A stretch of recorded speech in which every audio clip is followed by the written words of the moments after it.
వి gold trusted gold buyers తాకట్టులో ఉన్న బంగారాన్ని విడిపించి ఈ రోజు ఉన్న మార్కెట్ ధరకే కొనబడును.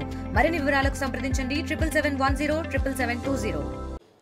కేంద్రంలో సంపూర్ణ మద్దతు ఇస్తున్నటువంటి ఆంధ్రప్రదేశ్ ఎంపీలు రాష్ట్రానికి సంబంధించిన విషయంలో బడ్జెట్లో నిధులు తీసుకురావలేకపోయారు, కేంద్రాన్ని ప్రశ్నించలేకపోయారంటూ వైసీపీ నేతలు మాట్లాడుతున్నారు. ప్రస్తుతం దీనిపై మనతో మాట్లాడడానికి బీజేపీ నేత యామిని శర్మ ఉన్నారు. మేడం, రోజా కూడా నిన్న ఒక ట్వీట్ చేశారు. గతంలో వైసీపీ హయాంలో ఉన్నప్పుడు కేంద్రానికి సంపూర్ణ మద్దతు ఉన్నప్పుడు మేము ఆంధ్రప్రదేశ్ ప్రయోజనాల కోసం ఫైట్ చేశాము, పోలవరానికి సంబంధించి విశాఖ స్టీల్ ప్లాంట్ నిధుల విషయంలో ఫైట్ చేశాం. కానీ ఇప్పుడు కేంద్రంలో ఆంధ్రప్రదేశ్ ఎంపీలు కీలకంగా ఉన్న సమయంలో కూడా కనీసం ప్రశ్నించలేకపోయారు, రాష్ట్రానికి నిధులు తీసుకురాలేకపోయారంటూ రోజా కామెంట్ చేశారు. దీన్ని ఎలా చూస్తారు? దొంగే దొంగ అన్నట్టుగా ఉంది ఇప్పుడు రోజా గారు మాట్లాడినా లేదంటే ఇతర వైసీపీ నాయకులు మాట్లాడుతున్నాయి. చాలా హాస్యాస్పదంగా ఉంది. ఎందుకంటే గడిచిన 5 సంవత్సరాల్లో కూడా కేంద్ర ప్రభుత్వం పోలవరానికి పెద్ద ఎత్తున నిధులు ఇచ్చింది, కానీ పోలవరం ఇంచు కూడా కట్టనటువంటి ఘనత ఈ వైసీపీ వాళ్ళకి. అసలు రోజా గారి గురించి చెప్పాలంటే అటు తిరుమల లడ్డు దగ్గర నుంచి స్వామివారి దర్శనాల దగ్గర నుంచి ఆవిడ చేసినటువంటి మంత్రిత్వ శాఖ వరకు కూడా ప్రతి ఒక్కటి కూడా ఆవిడ దోచుకొని అంత అవినీతి చేసి అసలు ఏమాత్రము కేంద్రం అంతెందుకు కేంద్ర ప్రభుత్వం వైసీపీ పాలనలో కూడా కేంద్ర ప్రభుత్వ జాతీయ సంస్థలు పెట్టడానికి లేదంటే కేంద్ర ప్రభుత్వ వాటా కింద రోడ్ల నిర్మాణానికి రైల్వే లైన్ల నిర్మాణానికి కేంద్ర వాటా ఇచ్చిన తర్వాత కూడా రాష్ట్రము వారొక గజం భూమి ఇచ్చింది లేదు, రాష్ట్ర వాటా ₹1 విధిల్చింది లేదు. అలా కాకుండా ఇన్నేళ్ళు కేంద్ర ప్రాజెక్టులు లేట్ అవ్వడానికి కారణం ఇదే వైసీపీ కాదా? అంగన్వాడీలు ఇచ్చేటటువంటి గుడ్డు దగ్గర నుంచి జల్ జీవన్ ఇంటింటికి నీరు వెళ్ళే జల్ జీవన్ మిషన్ వరకు పంచాయతీలకు వెళ్ళేటటువంటి ఆఖరి సర్పంచ్ నిధుల వరకు కూడా దారి మళ్లించుకుంది ఇదే వైసీపీ కాదా? ఈ రోజున భారతీయ జనతా పార్టీ ఎన్డీఏ ప్రభుత్వము 90% పైగా విభజన చట్టానికి సంబంధించినటువంటి హామీలు నెరవేర్చామని మేము గర్వంగా చెప్తున్నాము. కాదనేటటువంటి పాయింట్ ఇదే రోజా గారిని రమ్మనండి, ఇదే వైసీపీ నాయకులను మాతో డిబేట్కి రమ్మని చెప్పండి. ఏ పాయింట్లో మేము ఎన్నెన్ని కోట్లు ఇచ్చాము, ఏ పాయింట్ మేము పూర్తి చేశాము అని ఊరికి అనాలి. కాబట్టి ఎలాగూ ప్రజలు వాళ్ళని పట్టించుకోవట్లేదు కాబట్టి ఏదో ఒక రకంగా అనాలి అని అనడం తప్పితే వాళ్ళకి తెలుసు వాళ్ళన్నీ అనేవన్నీ అబద్ధాలు. ఈ రోజున వైసీపీ అనే మాటలు నమ్మే పరిస్థితుల్లో రాష్ట్ర ప్రజానీకం లేదు. పోలవరానికి సంబంధించి మొదటి దశ ఏదైతే 30,154 కోట్ల చిల్లర ఏదైతే ఉందో వాటన్నిటి కూడా గతంలో 18,000 కోట్లకి పైగా ఇవ్వడం జరిగింది. ఇప్పుడు ఆ బ్యాలెన్స్ గ్రాంట్ కూడా 12,000 కోట్లుగా మన నిన్న కేంద్ర బడ్జెట్ కూడా ఆమోదం తెలిపింది. అది కాకుండా మళ్ళీ దాదాపు 5,500 కోట్ల రూపాయలను కూడా ఇదే ఈ బడ్జెట్లో ఇవ్వడం కూడా జరిగింది. ఓవరాల్గా మొత్తంగా 30,000 కోట్ల ఏదైతే పోలవరం మొదటి దశ ఉందో దానికి మొత్తం కూడా కమిటెడ్గా ఉన్నాము, నిధులు ఇచ్చాము. ఇప్పుడు మిగతా కేటాయింపులు కూడా చేశాము. 2026-27 కల్లా పోలవరాన్ని పూర్తి చేసే దిశలో అటు కేంద్ర ప్రభుత్వం ఇటు రాష్ట్ర ప్రభుత్వం కంకణబద్దులై ఉన్నాము. రెండోది అమరావతి రాజధాని కూడా మీరు చూడండి, అమరావతి బ్రహ్మరావతి అని చెప్పి అన్నటువంటి వైసీపీ మాట్లాడుతున్నారు. ఈ రోజున 3 ముక్కల్లాగా 3 రాజధానులు చేసి అటు విశాఖని దోచుకొని కొల్లగొట్టినటువంటి వారే ఈ రోజున రాజధాని గురించి మేము కేంద్ర ప్రభుత్వం రాజధానికి ఇచ్చిన నిధుల గురించి మాట్లాడుతున్నారా మీరు? రాజధాని కోసం మొదట్లో 2,500 కోట్లు, ఆ తర్వాత 2,400 కోట్లు ఇన్ఫ్రాస్ట్రక్చర్ కోసమని, మొన్న 15,000 కోట్లు. ఇవి కాకుండా హడ్కో ద్వారా ఇప్పుడు 11,000 కోట్లు, టిడ్కో కోసం అని చెప్పని మళ్ళీ హడ్కో 4,400 కోట్లు.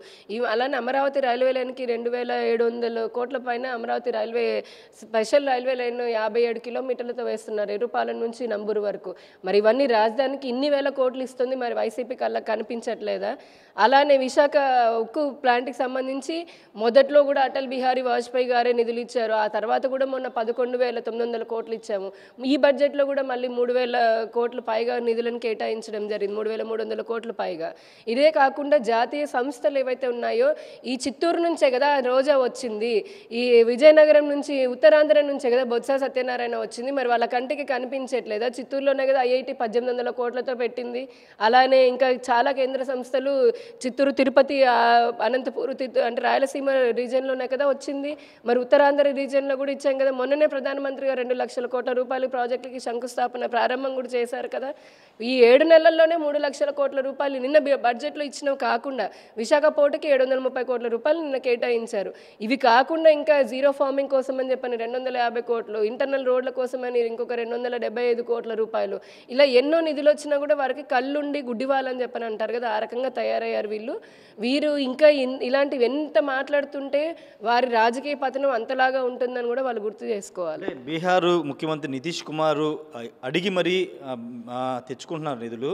ఆంధ్రప్రదేశ్ మాత్రం బీహార్తో సమానంగా ఎంపీలు కేంద్రంలో కీలకం ఉన్న సమయంలో బీహార్కి ఉన్న ప్రియారిటీ ఆంధ్రప్రదేశ్కి ఎందుకు ఉన్నట్లేదు అనే ఒక వాదనని ఇటు కాంగ్రెస్ పార్టీ షర్మిల కూడా లేవనెత్తారు, వామపక్ష పార్టీలు కూడా మాట్లాడుతున్నారు. అసలు కాంగ్రెస్కి దీని గురించి మాట్లాడే హక్కే లేదండి. నిన్న బడ్జెట్ ప్రవేశం ఇంత మంచి జనరంజకమైనటువంటి ఇటు పేద ప్రజలు, ఇటు మధ్యతరగతి ప్రజలు, అన్ని వర్గాలు, అన్ని రంగాలు కూడా అభివృద్ధి చెందే విధంగా టెక్నాలజీని ఉపయోగించుకుంటూ ప్రవేశపెట్టినటువంటి వికసిత భారత్ని చేరుకునే విధంగా ప్రవేశపెట్టినటువంటి బడ్జెట్ పైన మీడియా వాళ్ళు అడిగారు రాహుల్ గాంధీని, మీరు చూసారో లేదో, ఏంటి మీ స్పందన అంటే ఏం లేదని వెళ్ళిపోయాడు. ఆయనే చెప్పడానికి ఏమీ లేదు, ఎందుకంటే బడ్జెట్ అంత బాగుంది కాబట్టి. ఇప్పుడు ఈ కాంగ్రెస్ ఇక్కడ ఉన్న షర్మిల గారు మాట్లాడడము రాష్ట్రానికి ఏమి ఇవ్వలేదంటే, ఇందాక నేను చెప్పినట్టుగా వీళ్ళకి చెవులుండి వినలేనటువంటి వాళ్ళు, కళ్ళుండి చూడలేనటువంటి వాళ్ళు, తమ ఎలాగో ప్రజలు రాజకీయంగా దూరం పెట్టారు, ఇంకేం తోచుబడి కావట్లేదు కాబట్టి ఏదో అనాలి కాబట్టి మేము కూడా ఉన్నాం, బతికే ఉన్నాం రాజకీయంగా అని చెప్పుకోవడం కోసమని అంటున్నటువంటి మాటలు తప్పితే వాళ్ళకి తెలుసు వాళ్ళు అన్ని అబద్ధాలే చెప్తున్నారని. మేడం, ఇంకొక పొలిటికల్ ప్రశ్న. వాస్తవంగా భారతీయ జనతా పార్టీ వైసీపీలో టీడీపీ కూటమి నేతలను విమర్శలు చేసిన నేతల్ని భారతీయ జనతా పార్టీ రవిచంద్ర రెడ్డి లాంటి వాళ్ళను, లేకపోతే అడారి ఆనంద్ లాంటి ఇలాంటి వాళ్ళని బీజేపీ చేర్చుకుంటే, నిన్న నాగబాబు గారు ఒక కామెంట్ చేశారు పొంగనూరులో, వైసీపీ నుండి చాలామంది జనసేన రావడానికి సిద్ధంగా ఉన్నారు అని ఆయన కూడా కామెంట్ చేశారు. ఎందుకంటే వైసీపీ వాళ్ళు కేవలం జనసేన బీజేపీ వైపు ఎందుకు చూస్తున్నారు, వాళ్ళు టీడీపీని విమర్శలు చేసిన వాళ్ళు ఎందుకు బీజేపీ జనసేన ఎందుకు ఎంకరేజ్ చేస్తుంది?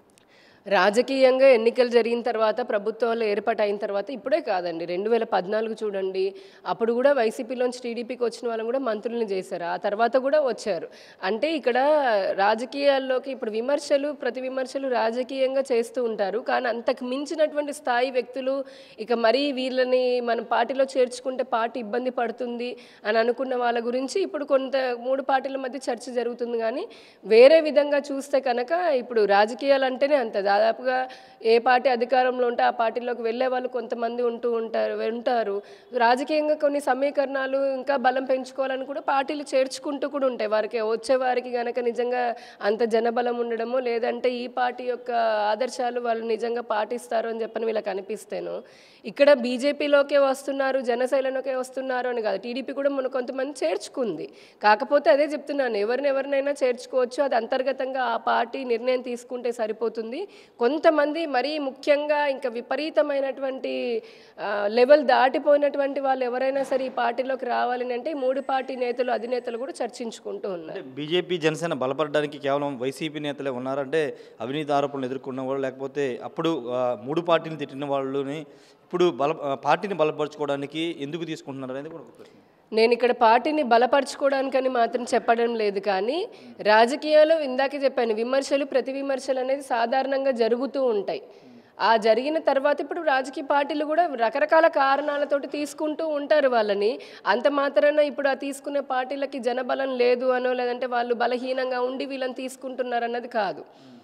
వచ్చి ఇప్పుడు చేరికలు అనేవి జరుగుతూ ఉంటాయి, ఎందుకంటే అవతల ఉన్న వ్యక్తి కూడా ప్రజాదరణ. ఇప్పుడు రాజకీయ పార్టీలు అంటే ఏంటి, ఎంత బలం ఉన్నా ఇంకా బలం పెంచుకోవడమే కదా రాజకీయ పార్టీ పని సహజంగా. లేదు ఇందాక చెప్పినట్టుగా అన్నాను, యువతలు మారాలనుకున్న వాళ్ళు ఇక వారు ఉంటున్నటువంటి పార్టీకి, ఇప్పుడు వైసీపీ లాంటి పార్టీ తీసుకోండి, ఆ పార్టీ భూస్థాపితం రాజకీయంగా అయిపోయిందని ప్రజలు నమ్ముతున్నారు, ఆ పార్టీ నాయకులు నమ్ముతున్నారు కాబట్టి రాజీనామాలు చేసి వస్తున్నారు.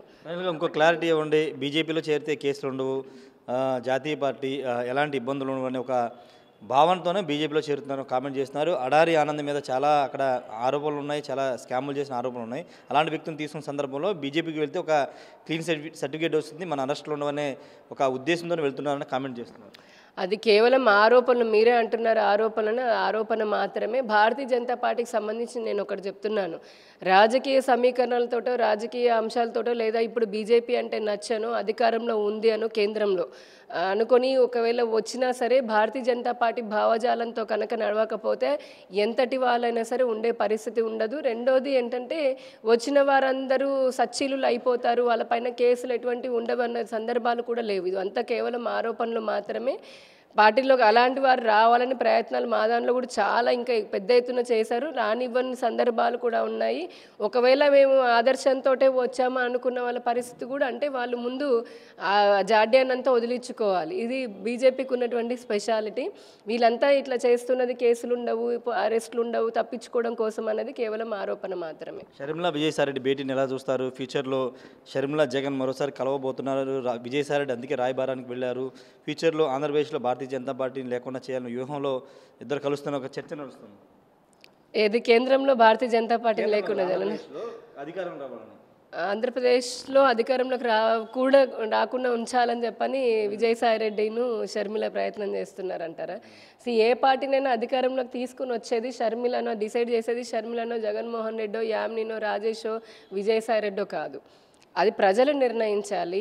పార్టీలు, ప్రభుత్వము ప్రజలకు చేసేటటువంటి మంచి ఏదైతే ఉందో వారు ఇచ్చినటువంటి హామీలు నిలబెట్టుకునే క్రమంలో వారి జీవితానికి ఉన్న మంచి అభివృద్ధిని లేదా వారు ఉన్నటువంటి రాష్ట్రానికి, దేశానికి అభివృద్ధిని చూపించేటటువంటి పార్టీలనే ప్రజలు ఎన్నుకుంటారు. వీళ్ళెవరు డిసైడ్ చేయడానికి?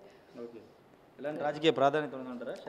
అసలు వాళ్ళు రాజకీయంగా ప్రజలే వాళ్ళని పట్టించుకోవట్లేదు. మీకు ఇంకా ఒకటి అర్థం కావట్లేదు ఏంటంటే, ఇప్పుడు మాట్లాడుతున్నటువంటి కాంగ్రెస్, దేశంలో అయినా రాష్ట్రంలో అయినా కాంగ్రెస్ని చూడండి, లేదంటే ఇటు వామపక్షాలు, అసలు వాళ్ళ గురించి తక్కువే. మనం ఎంత తక్కువ మాట్లాడుకుంటే అంత మంచిది. వైసీపీ కూడా ప్రజలే వాళ్ళని మర్చిపోయారు. అనవసరంగా మనమే మీడియా ద్వారా వాళ్ళని హైలైట్ చేస్తున్నాం అన్నది నా ఫీలింగ్. ఖచ్చితంగా వైసీపీ వాళ్ళు బడ్జెట్ విషయంలో కళ్ళుండి చూడలేని వాళ్ళ విధంగా ప్రవర్తిస్తున్నారు. రోజా అటు తిరుపతిలో కానీ లేకపోతే ఉమ్మడి చిత్తూరు జిల్లాలో వచ్చినటువంటి కంపెనీలు కానీ జాతీయ సంస్థలని చూసి మాట్లాడాలి. ఉత్తరాంధ్రలో బొత్స సత్యనారాయణ మొన్ననే ప్రధాని నరేంద్ర మోడీ వచ్చి 3 లక్షల కోట్లకు సంబంధించిన ప్రాజెక్టులు శంకుస్థాపన ఇవన్నీ చూసి కూడా ఈ విధంగా మాట్లాడడం వాళ్ళకే చెందిందని చెప్తున్నారు. రాజకీయంగా పొలిటికల్ పార్టీలు అంటే బలపడడానికి సంబంధించినటువంటి విషయంలో ఎక్కడ కూడా పూర్తి స్థాయిలో ఒకవేళ భారీ అవినీతి లేకపోతే పెద్ద ఎత్తున విమర్శలు ఉన్న వాళ్ళని 3 పార్టీ కలిసి మాట్లాడుకున్న తర్వాతే జాయినింగ్స్ ఉంటే ఖచ్చితంగా పార్టీలు అన్నాక బలపడాల్సి ఉంటుంది. ఆ కోణంలోనే నేతలను తీసుకుంటున్నామని యామిని శర్మ అయితే చెప్తున్నారు.